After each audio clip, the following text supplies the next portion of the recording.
Hi friends, welcome to Punch It Up Food Allergy Fridays, where I validate for you that food allergies are real, so are food intolerances. I'm not a doctor, so don't quote me, but I can tell you that I've been tested, and I have a long list of things that when I eat them, it's unpleasant. Here's what happens when I eat the things that I'm not supposed to eat, and I do. My joints swell up as if I have arthritis. I get stomach issues, pains in my neck, headaches, fever, and some unpleasantness that we don't need to mention here because we're about to cook. Like and subscribe.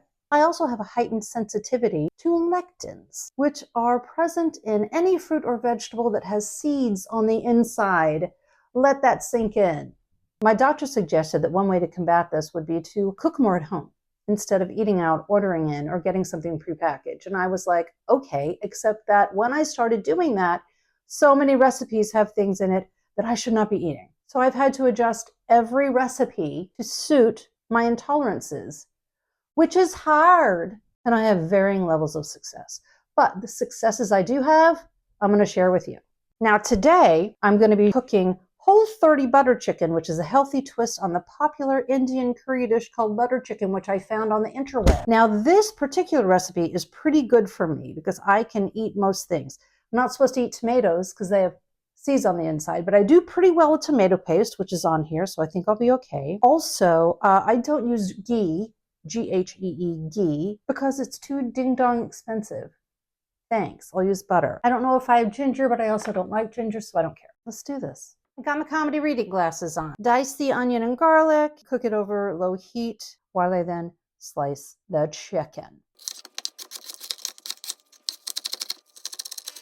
I wouldn't usually use butter to cook. I would use oil, but it's called butter chicken.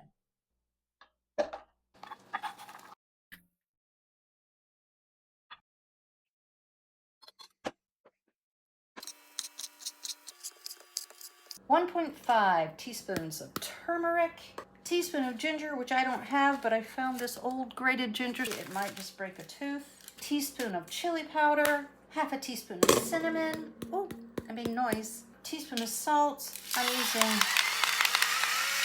pink Himalayan. I have no idea how much that is. I'm sure it's enough. Looks good to me. All right, it says to add the chicken to the onion and garlic, stirring frequently. The recipe says to use a whole can of full-fat coconut milk, which I do not have. Thought I had, don't have. I'm using Fairlife. How about that? And then I'm going to use 2 tablespoons of sour cream. Come at me, interwebs. Proof will be in the pudding, as they say, over the pond. Or is it across the pond? I don't know. Anyway, the point is somebody says it somewhere. While the chicken is cooking, we mix the Fairlife with 2 tablespoons of tomato paste.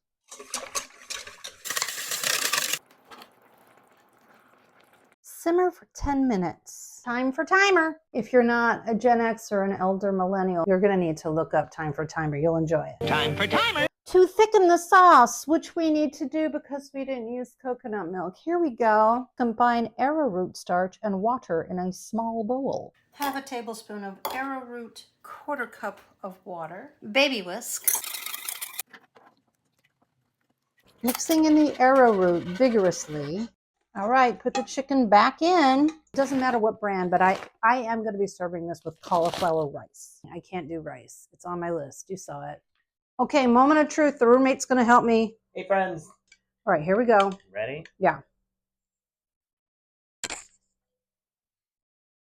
Oh my God. That is so good. You guys, this one's a good one. Doesn't miss the ginger. Doesn't miss the coconut milk. Could probably use a little bit more salt for me. I have no idea how much that is. I'm sure it's enough. Amazing. That was the best video ever. Thanks for dropping by. Don't forget to like and subscribe. I hope you cook well, eat well, and live well. And don't forget that humor is everywhere, even in the kitchen. And if you're me, especially in the kitchen.